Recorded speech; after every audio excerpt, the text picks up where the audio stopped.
Naging magayon ang resulta kan Project 6B o bawat batang Bicolano bihasang bumasa at bumilang kan Department of Education Bicol.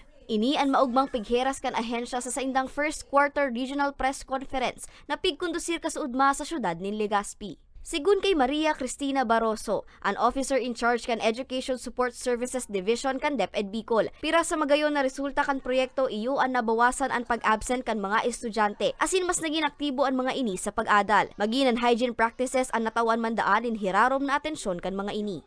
Other partners naman natin yung Food for the Hungry, they observe na nag-improve yung class participation ng students.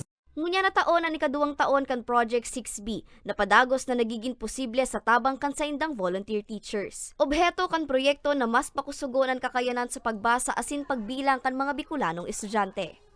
We will see the impact of this intensive reading interventions to our learners by at the end of the year, and we will be introducing the assessment tools hopefully this quarter up to the second quarter of this year. So this is being developed together with our curriculum and learning management divisions. Mientras tanto, sa masunod na taon nakatalaan na magkondusir nin impact assessment ang opisina ka DepEd Bicol, nga ni mas mapagayon ang Project 6B. Para sa mga baretang, Tatak Bicol, Angeline Dagta.